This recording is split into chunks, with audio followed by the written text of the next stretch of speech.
दोस्तों नमस्कार। आपके अपने चैनल घटना चक्र नॉलेज पर आप सभी लोगों का बहुत बहुत स्वागत है इस भारतीय संविधान की क्लास में, जिसमें हम घटना चक्र पूर्वावलोकन द्वारा प्रीवियस ईयर क्वेश्चनों को सॉल्व करते हैं। और यहाँ पर डेली बेस पर 50 महत्वपूर्ण प्रश्न होते हैं जो हम विद सॉल्यूशन देखते हैं, जहाँ पर उसकी आवश्यकता पड़ती है।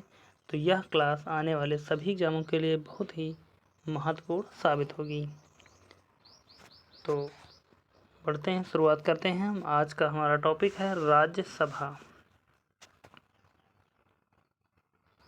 राज्यसभा का महत्वपूर्ण पार्ट है हमारे संसद में।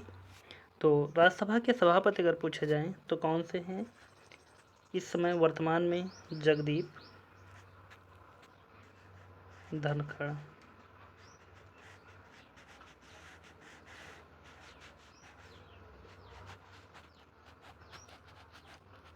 जगदीप धनखड़ हमारे राज्यसभा के सभापति हैं। और यही क्या हैं? उपराष्ट्रपति, क्योंकि जो उपराष्ट्रपति होता है वही हमारा उपराष्ट्रपति, वही सभापति होता है राज्यसभा का। इन्होंने कब शपथ ग्रहण की? तो 8 सितंबर 2022 को। 2022 को यह बने थे उपराष्ट्रपति। राज्यसभा का सभापति बनने के लिए न्यूनतम आयु कितनी होती है? 30 वर्ष। आगे बढ़ते हैं और देखेंगे यहाँ हम सीधे प्रश्नों की तरफ। आज का पहला प्रश्न है, राज्यसभा की निश्चित सदस्य संख्या क्या है? ए 220, बी 230, सी 210, डी 250। 4 ऑप्शन दिए गए हैं। चारों ऑप्शनों में से इसका राइट आंसर देखा जाए कि राज्यसभा की निश्चित सदस्य संख्या कितनी है, तो इसका सही उत्तर हो जाएगा डी 250। आगे बढ़ते हैं और देखेंगे यहाँ पर हम इसकी संपूर्ण व्याख्या को, ताकि इससे बनने वाले या संबंधित क्वेश्चन हम और सॉल्व कर सकें। राज्यसभा की निश्चित अधिकतम संख्या 250 है, जिसमें राज्यों, संघीय क्षेत्रों से 238 से अनधिक सदस्य और राष्ट्रपति द्वारा सहित साहित्य, विज्ञान, कला और समाज सेवा के क्षेत्र से मनोनीत 12 सदस्य हो सकते हैं। वर्तमान में राज्यसभा में कुल 245 सदस्य हैं, जिसमें 225 सदस्य राज्य विधानसभाओं के सदस्य द्वारा एवं 8 संघीय क्षेत्रों यानी कि 3 दिल्ली, 1 पुदुचेरी, 4 जम्मू एवं कश्मीर से एकल संक्रमणीय मत पद्धति से निर्वाचित होते हैं, जबकि 12 सदस्य उपराष्ट्रपति द्वारा मनोनीत किए जाते हैं। आगे बढ़ते हैं, अगला क्वेश्चन देखते हैं। राज्यसभा में होते हैं क्या क्या होते हैं?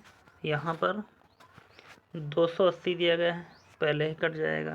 275 पहले ही कटेगा, क्योंकि 250 होते हैं। 250 सिर्फ यहाँ पर सी वाले ऑप्शन में दिया गया। और देखते हैं 250 सदस्य, जिनमें 12 सदस्य भारत के राष्ट्रपति द्वारा मनोनीत किए जाते हैं। तो इसका राइट आंसर हमारा हो जाएगा सी। और 252 यहाँ पर दिया गया है, ये भी कट जाएगा। तो बहुत ही आसानी से इस क्वेश्चन को हम सॉल्व कर सकते थे। देखते हैं यहाँ पर व्याख्या इसकी। संविधान के अनुच्छेद 80(1) के उपखंड का एवं खा के अनुसार राज्यों के और संघ राज्य क्षेत्रों के 238 से अनधिक प्रतिनिधियों तथा राष्ट्रपति द्वारा नाम निर्देशित किए जाने वाले 12 सदस्यों से मिलकर राज्यसभा बनेगी। अगला क्वेश्चन है हमारा, राज्यसभा में राज्यों को प्रतिनिधित्व निम्नांकित में से किस आधार पर दिया जाता है? ए प्रत्येक राज्य के लिए बराबर, बी उनकी जनसंख्या के अनुपात में स्थान, सी उनके क्षेत्रफल के अनुपात में स्थान, डी उनके राजस्व के अनुपात में स्थान। 4 ऑप्शन हैं और चारों ऑप्शनों में से इसका राइट आंसर देखें तो हो जाएगा हमारा बी, उनकी जनसंख्या के अनुपात में स्थान। इस आधार पर राज्यसभा में राज्यों को प्रतिनिधित्व या निम्नलिखित में से इस आधार पर किया जाता है। व्याख्या देखते हैं इसकी हम।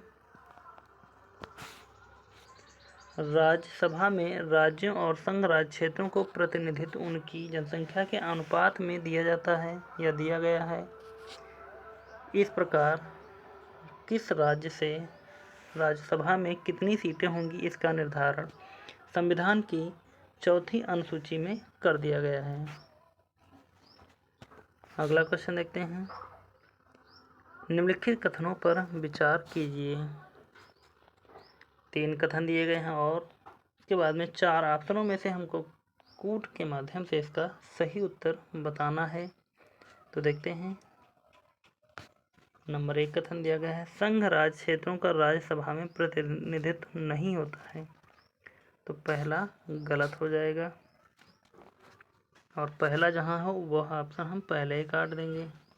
दूसरा है, निर्वाचन झगड़ों का निर्णय करना मुख्य निर्वाचन आयुक्त के अधिकार क्षेत्र में है। तो यह दूसरा वाला भी हमारा गलत हो जाएगा। तो 2 जहाँ पर वह भी काट देंगे तो 2 यहाँ पर है, ये भी कट जाएगा, यानी कि बचेगा सिर्फ हमारे पास ऑप्शन डी वाला, कोई ऑप्शन नहीं बचा। व्याख्या देखेंगे इसकी हम। संघ राज्य क्षेत्रों का राज्यसभा में प्रतिनिधित्व होता है। दिल्ली के लिए 3, पुदुचेरी के लिए 1 तथा जम्मू एवं कश्मीर के लिए 4 राज्यसभा सीट हैं। निर्वाचन संबंधी झगड़ों का निर्णय करना न्यायपालिका के अधिकार क्षेत्र में आता है। संविधान के अनुच्छेद 79 के अनुसार संसद के 3 अंग राष्ट्रपति, लोकसभा और राज्यसभा हैं।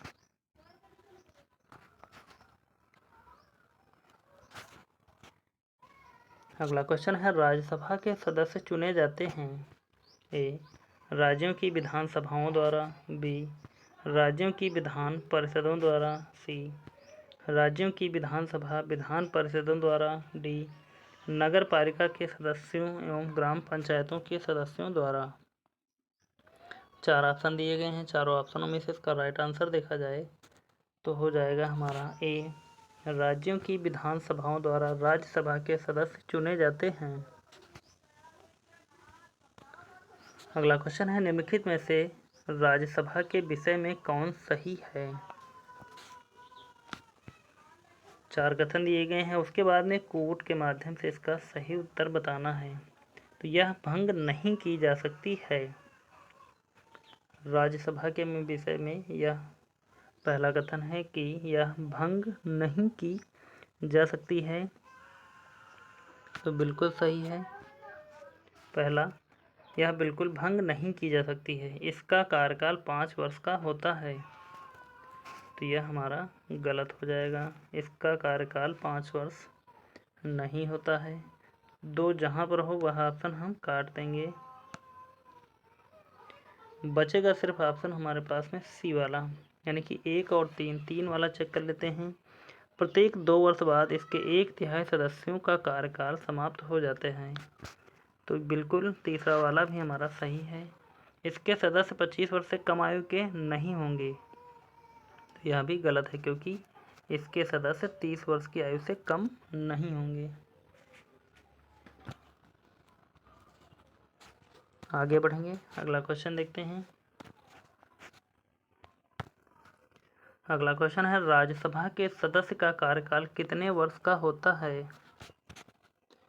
4 ऑप्शन है। ए, 3 वर्ष। बी, 5 वर्ष। सी, 6 वर्ष। डी, 2 वर्ष। इन चारों ऑप्शनों में से इसका राइट आंसर देखें तो राज्यसभा के सदस्यों का कार्यकाल 6 वर्ष का होता है। इसके सदस्य 2 वर्ष के अंतराल पर बाहर निकलते रहते हैं।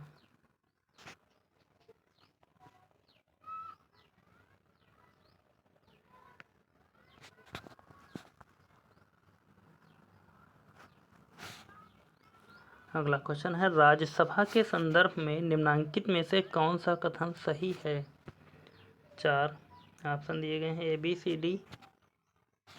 देखेंगे यहाँ पहला ए, इसके 1/3 सदस्य प्रति 2 वर्ष में अवकाश प्राप्त करते हैं। तो बिल्कुल राइट आंसर हो जाएगा पहला वाला ही हमारा, इसके 1/3 सदस्य प्रति 2 वर्ष में अवकाश प्राप्त करते हैं।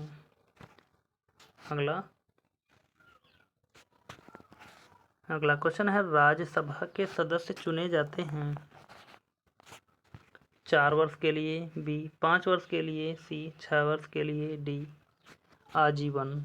4 ऑप्शन दिए गए हैं। चारों ऑप्शनों में से इसका राइट आंसर हो जाएगा हमारा, राज्यसभा के सदस्य चुने जाते हैं 6 वर्ष के लिए, क्योंकि इसका कार्यकाल 6 वर्ष का होता है। लोकसभा का कार्यकाल 5 वर्ष का होता है।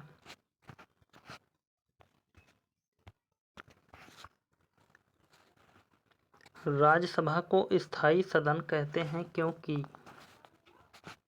ए, सभी सदस्य आजीवन सदस्य होते हैं, बी, इसे विघटित नहीं किया जा सकता है, सी, कुछ सदस्य प्रति 2 वर्ष में अवकाश ग्रहण करते हैं, डी, बी एवं सी दोनों ही सही हैं। 4 ऑप्शनों में से इसका राइट आंसर देखें तो हो जाएगा हमारा बी, इसे विघटित नहीं किया जा सकता है, इसलिए राज्यसभा को स्थायी सदन कहते हैं। और राज्यसभा को क्या कहते हैं? राज्यसभा को उच्च सदन भी कहते हैं। लोकसभा को निम्न सदन कहते हैं। निम्न सदन।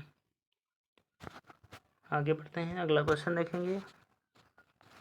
हमारे संविधान के अनुसार राज्यसभा का कार्यकाल ए 2 वर्ष में एक बार समाप्त हो जाता है, बी प्रत्येक 5 वर्ष में समाप्त हो जाता है, सी प्रत्येक 6 वर्ष में समाप्त हो जाता है, डी समाप्त होने का विषय नहीं है।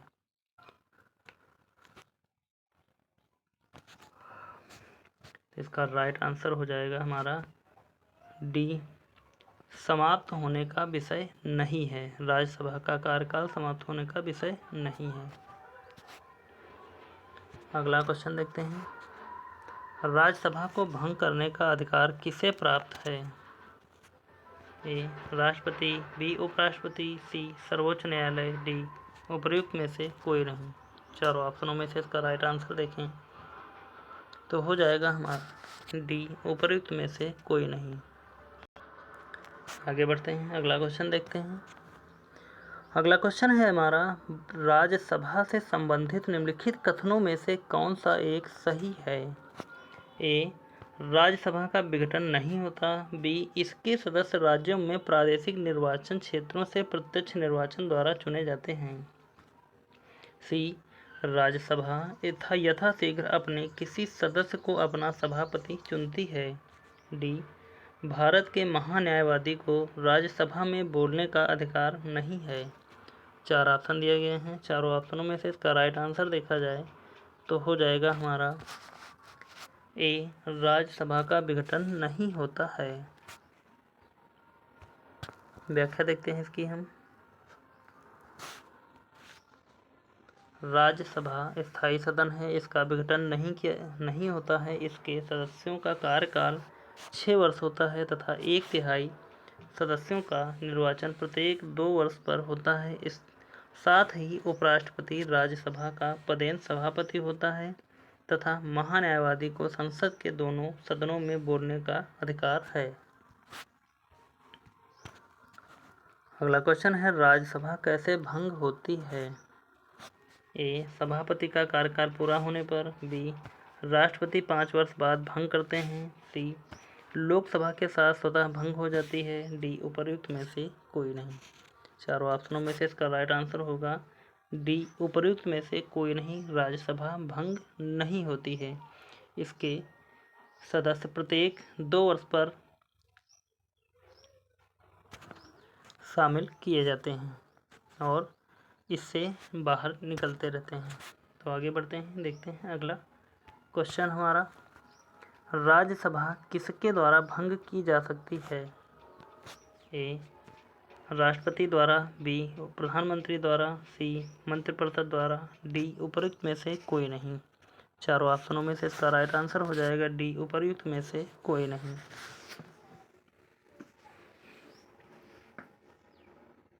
अगला क्वेश्चन देखते हैं। राष्ट्रपति द्वारा राज्यसभा कितने व्यक्ति मनोनीत किए जाते हैं? ए 10, बी 15, सी 12, डी 20। तो राष्ट्रपति द्वारा राज्यसभा में 12 सदस्य मनोनीत किए जाते हैं। आगे बढ़ते हैं, अगला क्वेश्चन देखते हैं। राज्यसभा के सदस्य बनने हेतु अर्हताओं के संदर्भ में निम्नलिखित अभिकथनों पर विचार कीजिए तथा उनके नीचे दिए गए कोड के माध्यम से उसका सही उत्तर चुनिए।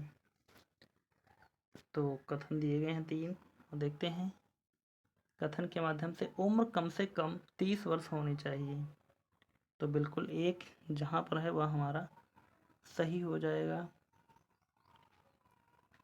दूसरा देखते हैं, जहाँ से अभ्यर्थी को निर्वाचित किया जाना है उस राज्य की मतदाता सूची में मतदाता के रूप में पंजीकृत होना चाहिए। तो यह गलत है। तो दूसरा गलत हो जाएगा। 2 जहाँ पर है हम वो ऑप्शन काट सकते हैं। तो जब 2 काटने से हमारा सिर्फ ऑप्शन निकल कर आ जाएगा, बी वाला राइट आंसर है।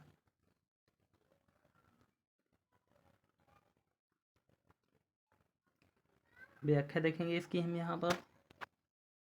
दिए गए अभिकथनों में अभिकथन 2 गलत है। राज्यसभा के लिए लोक प्रतिनिधित्व अधिनियम 1951 यथा संशोधित के अनुसार व्यक्ति का नाम किसी भी संसदीय निर्वाचन क्षेत्र से मतदाता के रूप में पंजीकृत होना चाहिए।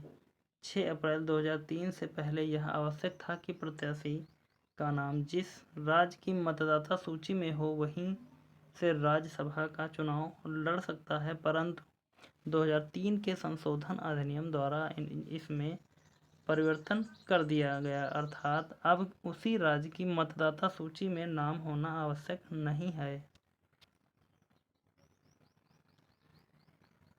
अगला क्वेश्चन है, राज्यसभा के चुनाव के लिए अपेक्षित न्यूनतम आयु है? ए 25 वर्ष, बी 30 वर्ष, सी 32 वर्ष, डी 35 वर्ष। 4 ऑप्शन दिए गए हैं। चारों ऑप्शनों में से इसका राइट आंसर देखा जाए तो हो जाएगा हमारा बी 30 वर्ष। राज्यसभा के चुनाव के लिए अपेक्षित न्यूनतम आयु 30 वर्ष है। अगला क्वेश्चन है, प्रथम अभिनेत्री जो राज्यसभा के लिए नामांकित की गई?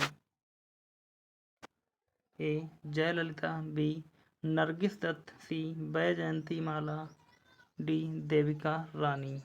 चारों ऑप्शनों में से इसका राइट आंसर हो जाएगा प्रथम अभिनेत्री जो राज्यसभा के लिए नामांकित की गई, तो हो जाएगी हमारी बी नरगिस दत्त। अगला क्वेश्चन देखते हैं, निम्नलिखित में से कौन सा एक कथन राज्य सूची के विषय में संबंध में विधि बनाने की सांसद की शक्ति के बारे में सही नहीं है? 4 ऑप्शन हैं और चारों ऑप्शनों में से इसका राइट आंसर बताना है हमको। तो देखते हैं। ए राज्यसभा को घोषित करना होगा कि ऐसा करना राष्ट्रीय हित में है। बी राज्यसभा को उपस्थित और मत देने वाले सदस्यों में से कम 2/3 सदस्यों का समर्थित संकल्प पारित करना होगा। सी ऐसी विधि संपूर्ण भारत या उसके किसी भाग के लिए बनाई जा सकती है। नंबर डी राज्य सूची में सम्मिलित विषय के संबंध में राष्ट्रीय हित में विधि केवल राज्यसभा बना सकती है। तो यह इन चारों ऑप्शनों में से 22 नंबर क्वेश्चन का राइट आंसर हो जाएगा हमारा डी राज्य सूची में सम्मिलित विषय के संबंध में राष्ट्रीय हित में विधि केवल राज्यसभा बना सकती है।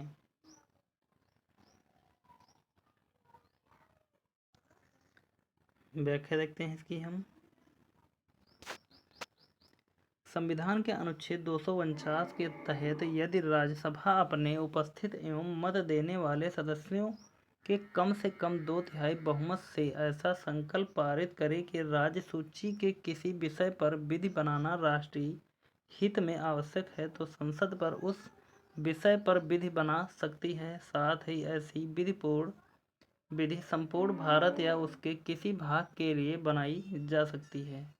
राज्य सूची में सम्मिलित विषय पर राष्ट्रीय हित में विधि राज्यसभा द्वारा प्रस्ताव पारित होने के लिए उपरांत संसद बनाती है, न कि केवल राज्यसभा। अगला क्वेश्चन देखते हैं। राष्ट्रहित में भारत की संसद राज्यसूची के किसी भी विषय पर विधिक शक्ति प्राप्त कर लेती है यदि इसके लिए एक संकल्प। 4 ऑप्शनों में से हमको इसका सही उत्तर बताना है। तो देखते हैं इसके राइट आंसर को हम निकालते हैं। ए, लोकसभा द्वारा अपनी संपूर्ण सदस्यता के साधारण बहुमत से पारित कर लिया जाए। नंबर बी, लोकसभा द्वारा अपनी संपूर्ण सदस्य संख्या के कम से कम 2/3 बहुमत से पारित कर लिया जाए। सी, राज्यसभा द्वारा अपनी संपूर्ण सदस्यता के साधारण बहुमत से पारित कर लिया जाए। डी, राज्यसभा द्वारा अपने उपस्थित एवं मत देने वाले सदस्यों के कम से कम 2/3 बहुमत से पारित कर लिया जाए। तो चारों ऑप्शनों में से इसका राइट आंसर देखें तो हो जाएगा हमारा डी, राज्यसभा द्वारा अपने उपस्थित एवं मत देने वाले सदस्यों के कम से कम 2/3 बहुमत से पारित कर लिया जाए। अगला क्वेश्चन देखते हैं। भारतीय संविधान का कौन सा अनुच्छेद संसद को राज्यसूची के विषय पर कानून बनाने के लिए प्रदान करता है? ए, अनुच्छेद 115, बी, अनुच्छेद 117, सी, अनुच्छेद 240, डी, अनुच्छेद 249। 4 ऑप्शन दिए गए हैं। चारों ऑप्शनों में से इसका राइट आंसर देखें तो हो जाएगा हमारा डी, अनुच्छेद 249 के अंतर्गत भारतीय संविधान संसद को राज्यसूची के विषय पर कानून बनाने के लिए शक्ति प्रदान करता है। अगला क्वेश्चन है, निम्नलिखित कथनों पर विचार कीजिए। 3 कथन दिए गए हैं और कथन के बाद में इनके कूट के माध्यम से इसका सही उत्तर बताना है। तो देखते हैं, मिलाएंगे हम। पहला कथन दिया गया है हमारा, राज्यसभा में धन विधेयक को या तो अस्वीकार करने या संशोधित करने की कोई शक्ति निहित नहीं है। तो बिल्कुल सही है। दूसरा देखेंगे यहाँ पर, राज्यसभा अनुदानों की मांग पर मतदान नहीं कर सकती। तो बिल्कुल राइट आंसर यह भी हो जाएगा, दूसरा वाला कथन भी। जब दूसरा वाला कथन सही है, तीसरा चेक कर लेते हैं। राज्यसभा में वार्षिक वित्तीय विवरण पर चर्चा नहीं हो सकती। तो तीसरा वाला तो हमारा गलत है, इसलिए कट जाएंगे। तो ऑप्शन ऊपर के सही है, तो बी वाला राइट आंसर आ जाएगा हमारा 1 और 2।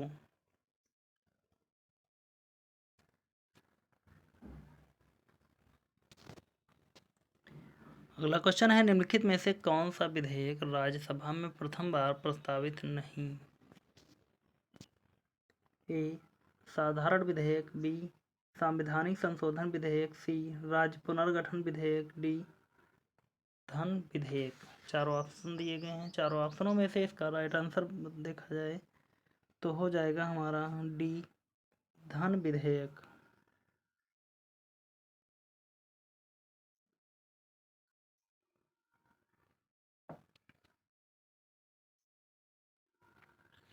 अगला क्वेश्चन है हमारा, राज्यसभा किसी धन विधेयक में सारभूत संशोधन करती है तो तत्पश्चात क्या होता है?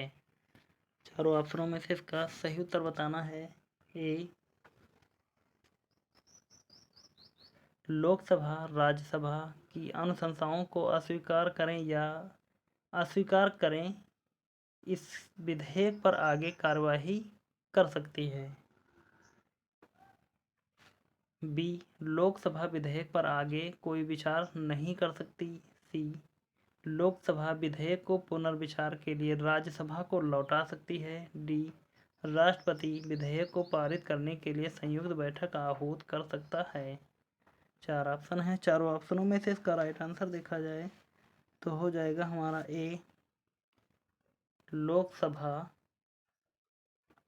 राज्यसभा की अनुशंसाओं को स्वीकार करे या अस्वीकार करे, इस विधेयक पर आगे कार्यवाही कर सकती है।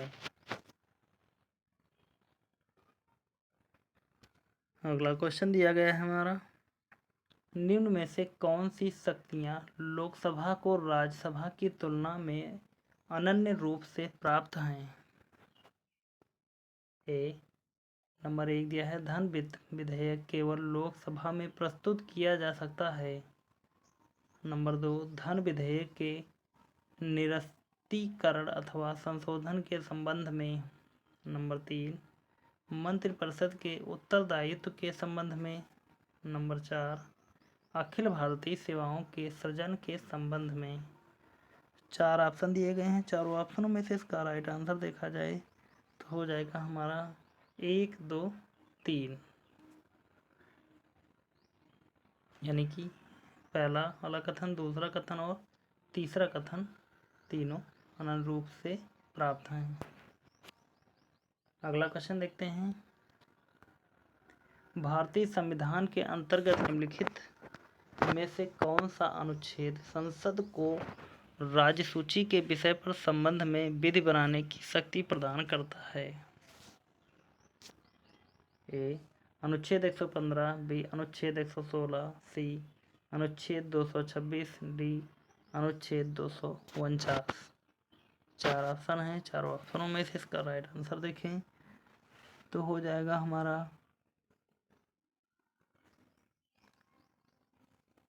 डी, अनुच्छेद 249। अगला क्वेश्चन है, निम्नलिखित में से किसके संबंध में राज्यसभा का अनन्य अधिकार है। ए, राष्ट्रपति को अपदस्थ करने हेतु कार्यवाही प्रारंभ करना। बी, सर्वोच्च न्यायालय के न्यायाधीशों को अपदस्थ करने हेतु कार्यवाही करना। सी, एक नई अखिल भारतीय सेवा के सृजन हेतु संस्तुति करना। डी, उपरोक्त में से कोई नहीं।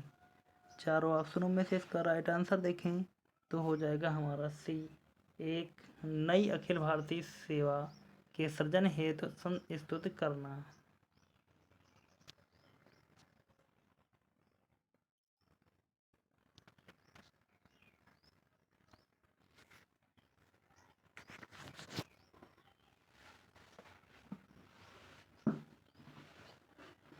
अगला क्वेश्चन दिया गया है हमारा, निम्नलिखित में से कौन राज्यसभा के एकांकित शांति के अंतर्गत आता है। 4 ऑप्शन है। ए,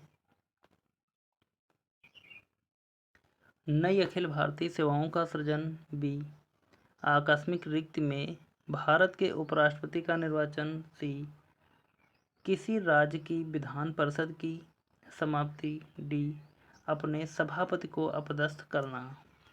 4 ऑप्शन दिए गए हैं। चारों ऑप्शनों में से इसका राइट आंसर हो जाएगा हमारा ए, नई अखिल भारतीय सेवाओं का सृजन करना।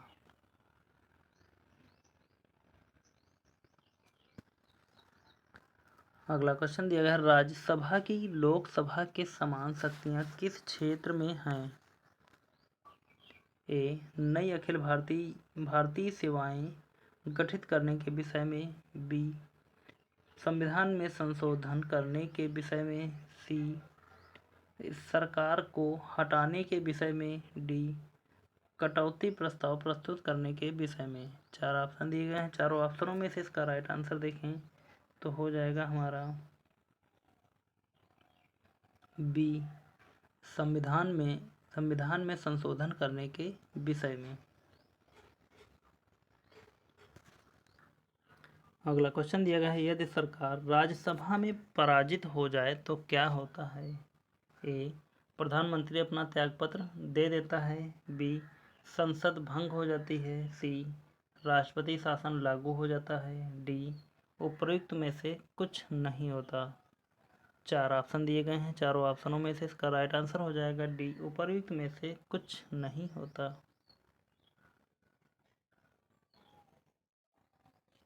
अगला क्वेश्चन देखते हैं, निम्नलिखित कथनों में से कौन एक भारत के संविधान की चौथी अनुसूची को सही वर्णित करता है। ए, इसमें संघ और राज्यों के बीच शक्तियों का विवरण सूचीबद्ध है। बी, इनमें संविधान में सूचीबद्ध भाषाएं हैं। सी, जनजाति क्षेत्रों का प्रशासन है। डी, इनमें राज्यसभा में स्थानों का आवंटन है। 4 ऑप्शन दिए गए हैं। चारों ऑप्शनों में से इसका राइट आंसर हो जाएगा हमारा डी, इसमें राज्यसभा में स्थानों का आवंटन है। बढ़ते हैं, अगला क्वेश्चन देखते हैं। अगला क्वेश्चन दिया गया है, निम्नलिखित राज्य युग्मों में से किसे राज्यसभा में समान प्रतिनिधित्व प्राप्त है। 4 ऑप्शन है। ए, आंध्र प्रदेश तथा महाराष्ट्र। बी, आंध्र प्रदेश तथा तमिलनाडु। सी, गुजरात तथा राजस्थान। डी, महाराष्ट्र तथा तमिलनाडु। 4 ऑप्शन हैं। चारों ऑप्शनों में से यहाँ पर सही उत्तर की बात करें तो इन चारों ऑप्शनों में से हमारे चारों में कुछ ना कुछ मिस्टेक है, तो हम यहाँ पर देखेंगे इसकी सही व्याख्या को।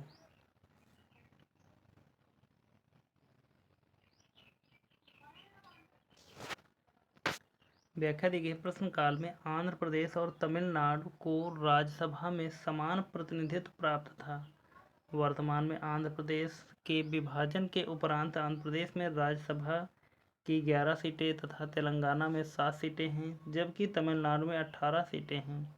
इसी प्रकार महाराष्ट्र में 19, गुजरात में 11 एवं राजस्थान में राज्यसभा सीटें हैं। वर्तमान में राज्यसभा में समान प्रतिनिधित्व वाले राज्यों संघ राज्य क्षेत्रों के समूह आंध्र प्रदेश, गुजरात एवं मध्य प्रदेश 11 सीटें हैं। ओडिशा एवं राजस्थान 10।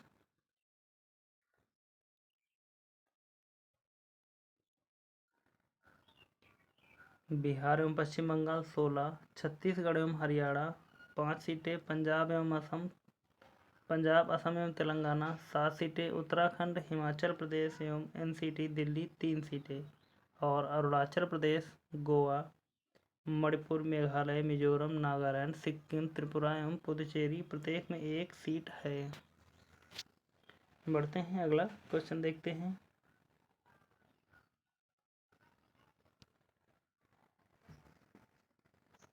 तो यहाँ पर अगला क्वेश्चन भी हमारा यही है, राज्यसभा में उत्तर प्रदेश को आवंटित स्थान निम्न में से किन राज्यों को आवंटित स्थानों का योग है।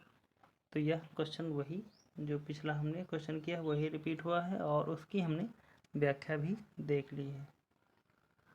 तो यहाँ पर हमारा कोई भी इसका सही उत्तर नहीं होगा। यहाँ पर यदि सीटें और देखना चाहें तो आप यहाँ पर देख सकते हैं। आंध्र प्रदेश 11, पूर्व में कितनी थी 18, मध्य प्रदेश 11, पूर्व में 16, तमिलनाडु 18, बिहार 16, गुजरात 11, महाराष्ट्र 19, उत्तर प्रदेश 31, पूर्व में कितनी थी 34, पश्चिम बंगाल 16, कर्नाटक में 12।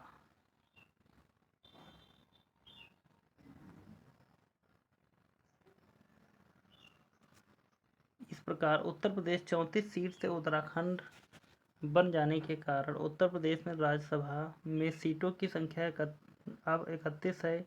मध्य प्रदेश से छत्तीसगढ़ बन जाने से सीटों की संख्या घटकर 16 से 11 रह गई। बिहार 22 सीट से झारखंड बन जाने के कारण यह सीटों की संख्या घटकर 16 रह गई है। तेलंगाना बनने के बाद आंध्र प्रदेश में 11 सीट तथा तेलंगाना में 7 सीट हैं।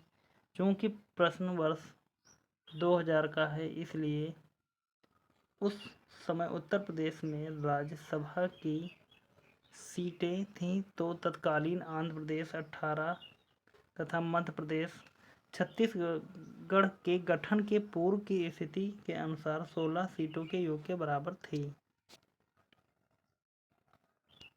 अगला क्वेश्चन देखते हैं। यहाँ पर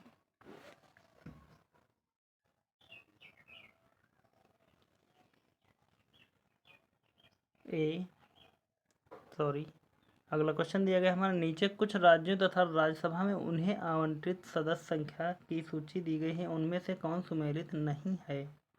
ए, मध्य प्रदेश 16, बी, महाराष्ट्र 19, सी, तमिलनाडु 18, डी, पश्चिम बंगाल 16।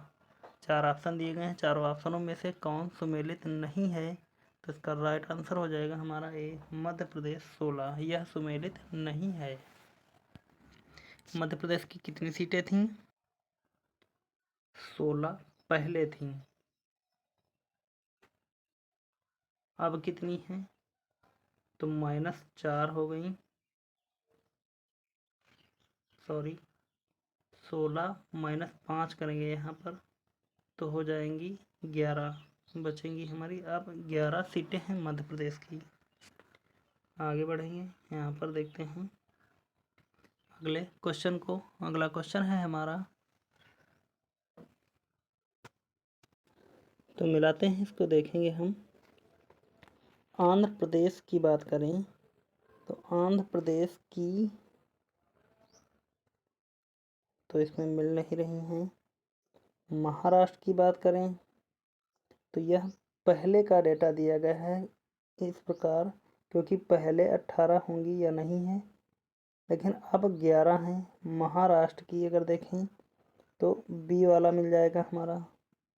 पश्चिम बंगाल 16, यह भी इसका सुमेलित है, लेकिन आंध्र प्रदेश तो नहीं मिल रहा है। कर्नाटक की बात करें अगर हम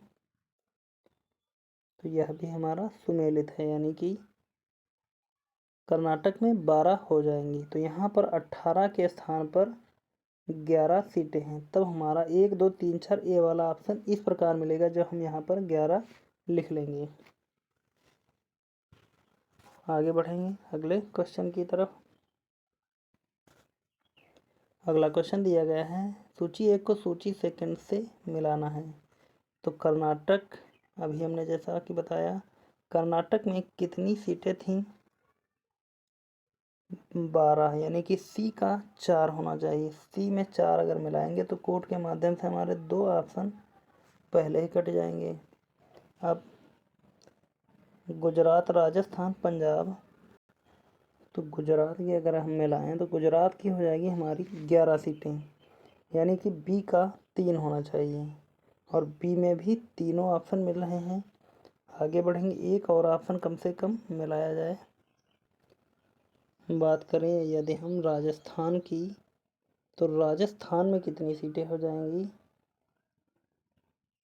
10। पंजाब की कितनी सीटें? 7। तो इस प्रकार ऑप्शन के माध्यम से यदि जाएं हम तो ए का 1 होना चाहिए, यानी कि यहाँ पर 2 है तो बिल्कुल कट जाएगा, और ए वाला राइट आंसर हो जाएगा हमारा। राजस्थान 10 सीटें, गुजरात 11 सीटें, कर्नाटक 12 सीटें, पंजाब 7 सीटें राज्यसभा की हैं। अगला क्वेश्चन देखते हैं।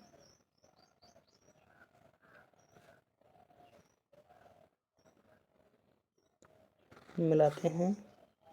कर्नाटक कितना हो जाएगा? 11 सीटें। गुजरात की अभी हमने कितनी मिलाई? गुजरात हो जाएगी 12। और केरल और उड़ीसा बचे हमारे पास, तो केरल का हो जाएगा 9 सीटें, और उड़ीसा बचा सिर्फ हमारे पास, तो हो जाएंगी 10 सीटें। और इसका राइट आंसर निकल कर आ जाएगा हमारा ए का 3, सॉरी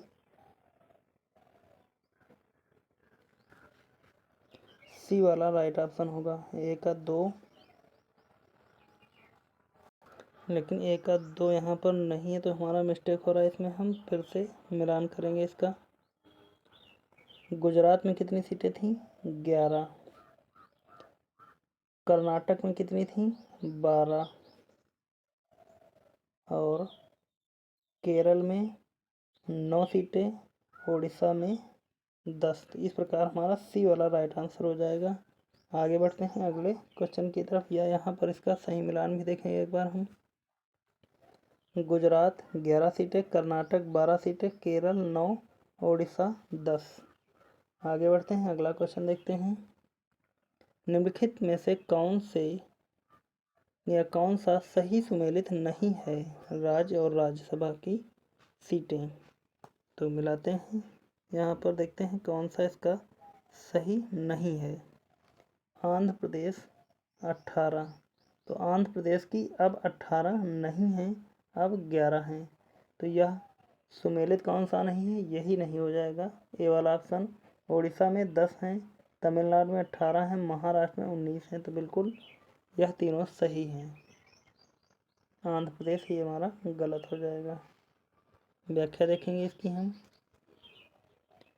अविभाजित आंध्र प्रदेश में 18 राज्यसभा की सीटों की संख्या 18 थी, लेकिन आंध्र प्रदेश के विभाजन के पश्चात राज्यसभा में उसके लिए निर्धारित सीटों की संख्या 11 रह गई तथा शेष 7 सीटें तेलंगाना को प्राप्त हुई हैं। शेष विकल्प सही सुमेलित है।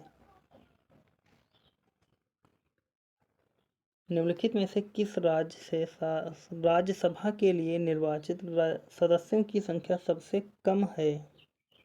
तो कौन से राज्य की राज्यसभा सदस्यों की संख्या सबसे कम है? ए छत्तीसगढ़, बी हिमाचल प्रदेश, सी झारखंड, डी जम्मू कश्मीर। तो इन्हीं चारों ऑप्शनों में से हमको जो सबसे कम है जिसकी जनसंख्या, तो उसका नाम बताना है। तो इसका राइट आंसर हो जाएगा हमारा बी हिमाचल प्रदेश। कितनी? 3 सीटें। आगे बढ़ते हैं। अगला क्वेश्चन है, संघीय क्षेत्रों को प्रतिनिधित्व प्राप्त है? ए लोकसभा में, बी राज्यसभा में, सी संसद के दोनों सदनों में, डी उपरोक्त में से कोई नहीं।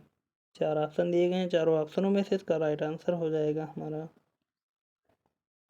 सी संसद के दोनों सदनों में संघीय क्षेत्रों को प्रतिनिधित्व प्राप्त है। व्याख्या देखेंगे यहाँ पर इसकी हम।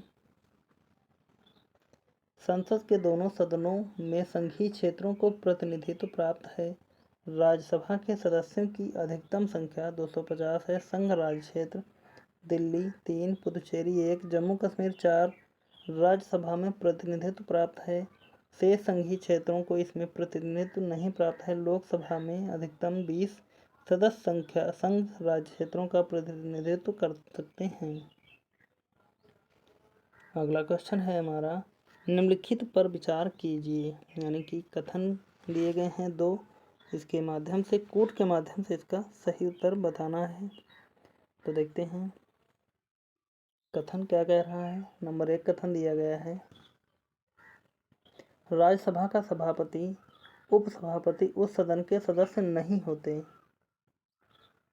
तो गलत है, पहला तो हमारा बिल्कुल गलत हो जाएगा और पहला जहां है उसको हम काट देंगे, सॉरी डी वाला ऑप्शन अभी नहीं कटेगा। दूसरा देखते हैं, जबकि राष्ट्रपति के निर्वाचन में संसद के दोनों सदनों के मनोनीत सदस्यों का मतदान कोई अधिकार नहीं होता है, उनको उपराष्ट्रपति के निर्वाचन में मतदान का अधिकार होता है। बिल्कुल दूसरा सही है हमारा, तो बी हमारा राइट आंसर हो जाएगा। अगला क्वेश्चन है, राज्यसभा का अध्यक्ष ए राष्ट्रपति द्वारा नियुक्त किया जाता है, बी संसद द्वारा चयनित होता है, सी उपराष्ट्रपति पदेन अध्यक्ष होता है, डी राज्यसभा के सदस्यों द्वारा चुना जाता है। तो राज्यसभा का अध्यक्ष, उसके बारे में जो महत्वपूर्ण जानकारी है, सी उपराष्ट्रपति पदेन अध्यक्ष होता है राज्यसभा का अध्यक्ष।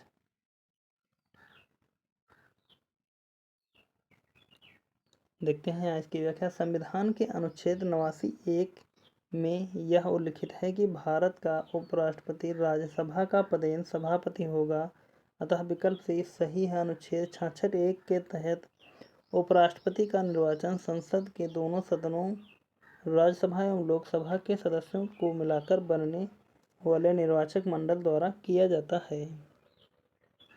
आगे बढ़ते हैं, देखते हैं अगला क्वेश्चन दिया गया है, किस सभा का अध्यक्ष उसका सदस्य नहीं होता? ए राज्यसभा, बी लोकसभा, सी विधानसभा, डी विधान परिषद। चारों ऑप्शनों में से इसका राइट आंसर हो जाएगा राज्यसभा का अध्यक्ष उसका सदस्य नहीं होता है, क्योंकि राज्यसभा का अध्यक्ष उपराष्ट्रपति होता है।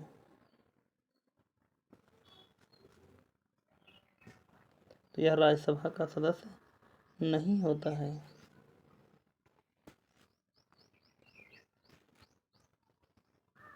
राज्यसभा का पदेन सभापति होता है, तो ए वाला ही राइट आंसर होगा हमारा, उपराष्ट्रपति। आगे बढ़ते हैं, अगला क्वेश्चन देखते हैं। निम्नलिखित में से किस एक सदन का अध्यक्ष एक गैर सदस्य होता है? ए लोकसभा, बी राज्यसभा, राज्य विधानसभा, सी दिया गया है राज्यसभा, डी उपर्युक्त में से कोई नहीं। चारों ऑप्शनों में से इसका राइट आंसर हो जाएगा हमारा सी राज्यसभा का। अगला क्वेश्चन है, निम्न में कौन राज्यसभा का अध्यक्ष होता है? ए प्रधानमंत्री, बी भारत के उपराष्ट्रपति, तो बी वाला राइट आंसर होगा भारत के उपराष्ट्रपति। अगला क्वेश्चन है, राज्यसभा के चेयरमैन हैं? ए भारत के उपराष्ट्रपति, बी उच्चतम न्यायालय के प्रधान न्यायाधीश, सी मुख्य चुनाव आयुक्त, डी भारत के प्रधानमंत्री। चारों ऑप्शनों में से इसका राइट आंसर हो जाएगा हमारा ए भारत के उपराष्ट्रपति।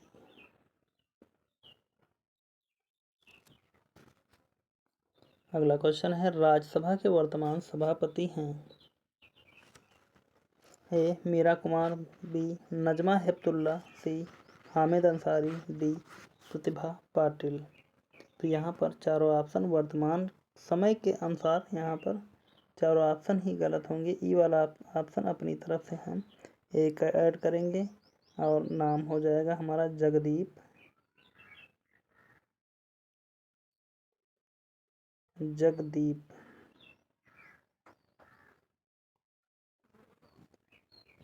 धनखड़। ये हमारे वर्तमान में उपराष्ट्रपति हैं या राज्यसभा के सभापति हैं। राज्यसभा का सर्वप्रथम गठन किस वर्ष में हुआ? ए 1950 में, बी 1951 में, सी 1952, डी 1953। चार ऑप्शन है, चारों ऑप्शनों में से इसका राइट आंसर हो जाएगा हमारा सी राज्यसभा का सर्वप्रथम गठन 1952 में हुआ। व्याख्या देखेंगे इसकी हम। दिया है, भारतीय संसद दो सदनों राज्यसभा एवं लोकसभा तथा राष्ट्रपति से मिलकर बनी है। राज्यसभा एक स्थायी सदन है। इसके सदस्यों की संख्या 250 से अधिक नहीं हो सकती। इसका विघटन नहीं होता, बल्कि इसके 1/3 सदस्य 2 वर्ष पर सेवानिवृत्त हो जाते हैं। सर्वप्रथम इसका गठन 3 अप्रैल 1952 को हुआ। इसकी पहली बैठक 13 मई 1952 को हुई। अगला क्वेश्चन है, निम्न में से कौन राज्यसभा का सदस्य होते हुए भी लोकसभा की कार्यवाही में भाग ले सकता है? ए राज्यसभा का मनोनीत सदस्य जो क्षेत्र विशेषज्ञ हो, बी राज्यसभा के उपसभापति, बी सी मंत्री जो राज्यसभा का सदस्य हो, डी राज्यसभा में सदन का नेता, ई इनमें से कोई नहीं। चार ऑप्शन दिए गए हैं, चारों ऑप्शनों में से इसका राइट आंसर हो जाएगा हमारा सी मंत्री जो सभा का सदस्य हो। तो यहाँ पर आज के 55 महत्वपूर्ण प्रश्न थे जिन पर हमने व्याख्या अनुसार चर्चा की और उनसे संबंधित और कथनों पर जानकारी ली। तो उम्मीद करता हूँ कि आप सभी लोगों ने पूरी क्लास को अंत तक देखा होगा और इस क्लास को यदि पसंद आई तो आप सभी लोग एक बार सेशन को लाइक कर दें। चैनल पर अभी तक नए हैं तो चैनल को सब्सक्राइब कर लें और इस क्लास को ज़्यादा से ज़्यादा लोगों तक शेयर कर दें।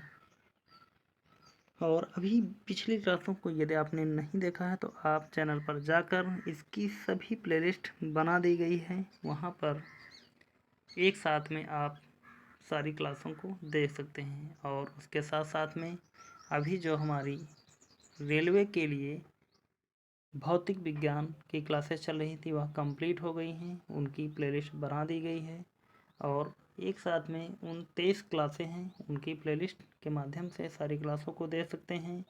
और उसके बाद में हमने स्टार्ट किया था रसायन विज्ञान, जो 18 क्लासेस में कंप्लीट हो गई हैं, तो उनकी प्लेलिस्ट बनी हुई है, वहाँ पर भी आप सभी को एक साथ में देख सकते हैं। और उसके बाद में अब जो हमारी शाम के समय में जीव विज्ञान की क्लास चल रही है, उस क्लास को आप देख सकते हैं। उसकी भी प्लेलिस्ट आज बना देंगे। और उसके बाद में 5 क्लासेस हो चुकी हैं, उन सभी क्लासों को एक साथ में आप देख सकते हैं।